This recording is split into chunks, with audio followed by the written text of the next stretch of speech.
Hello, today I'm going to be making the smoothest truffles ever from the Shirley Courier Cookwise book. And the two recipes I'm going to be, well, the two variations I'm going to do is I'm going to use Baker's semi-sweet chocolate and Ghirardelli semi-sweet chocolate. I'm also going to be using different things to roll the truffles in, so I'm going to be using baking powder. I'm going to add some chunky sea salt on some. I'm going to be using some almonds instead of pecans. And then I have some coconut. The other ingredients I'm going to be using is butter, milk chocolate chips, grade A large eggs, and heavy whipping cream. And so I preheated my oven to 350 degrees Fahrenheit. So I'm going to toast the nuts to enhance their flavor. Now I'm going to toast some almonds and some coconut for about 10 minutes on 350 degrees in my oven to enhance their flavor. I'm not going to use my food processor because I don't have one to chop up the chocolate. So for the Baker's chocolate, I'm just going to cut in chip size pieces to try to make the melting time pretty even for both recipes. The almonds and coconut are toasted, and I'm not going to add the butter and salt to them. I'm just going to cut the almonds up and the coconut just a little bit.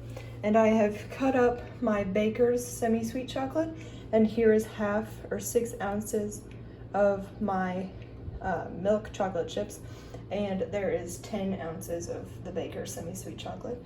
And here is my 10 ounces of the Ghirardelli semi-sweet or bittersweet chocolate, and here's the other 6 ounces. So now I've added 5 egg yolks and 1/4 cup of heavy cream in 2 different pots, and I'm gonna slowly heat these up to kill any salmonella that is present.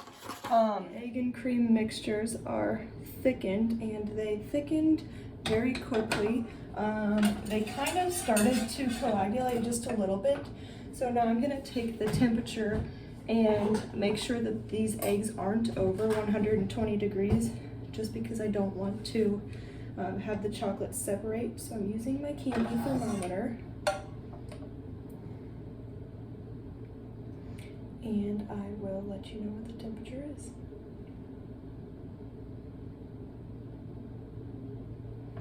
So this one's right at 115, and I've turned the burner off, or I've taken these off of the burner, so they are starting to cool a little bit, but once I add the chocolate, I'm going to turn them back on very low. And this one's right around 116.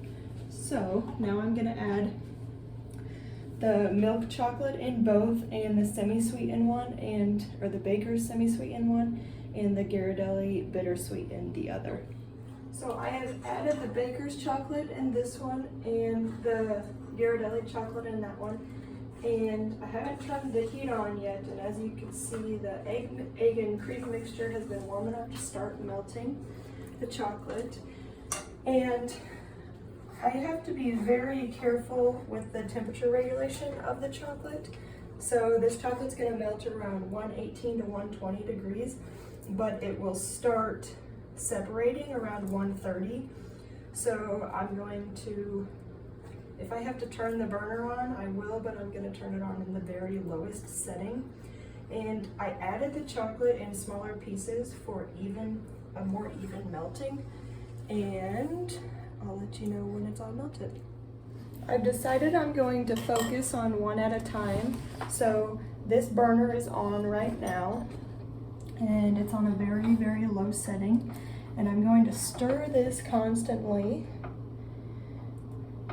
just until the chocolate melts, and then I'm gonna take it off the heat, and then I'm going to work on our Baker's semi-sweet chocolate one. And right now, almost all the chocolate chips are melted, and it looks very glossy, and it's thickening. Great.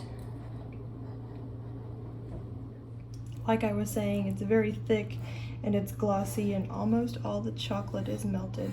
So I'm gonna stir this around until the chocolate is all melted.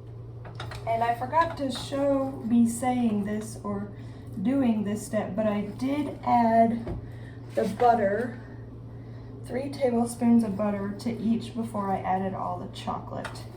And this one, all of the chocolate chips are melted. So now I'm going to, I took it off the heat as you can see, and I'm going to let it cool. Now I have started melting the chocolate in the other recipe, and this is with the baker's chocolate that I cut up. And again, I'm using it on a very, very low heat.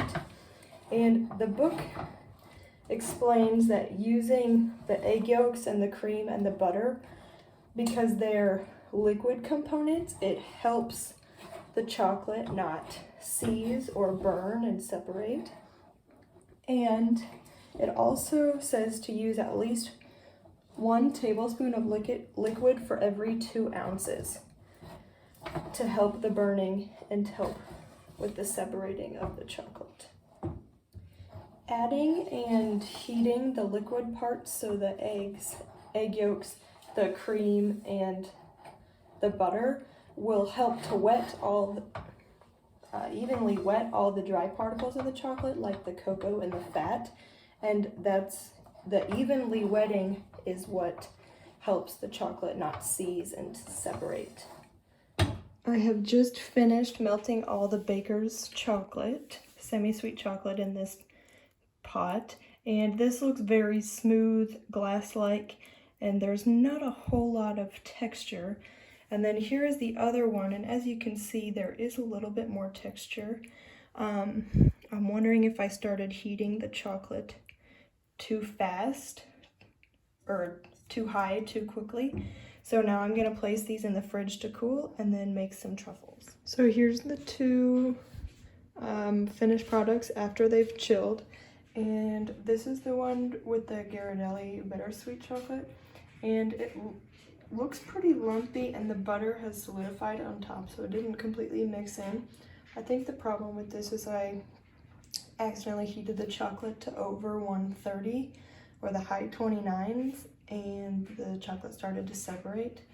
And here's the baker's chocolate, semi-sweet chocolate, and as you can see, it's very smooth and it has turned out a lot better. So now I'm going to form all of these into truffles and then roll them in my various toppings. Here's the final product of the truffles. The top is the Ghirardelli bittersweet chocolate chips, and the bottom is the baker's semi-sweet chocolate, the one that I had to break up.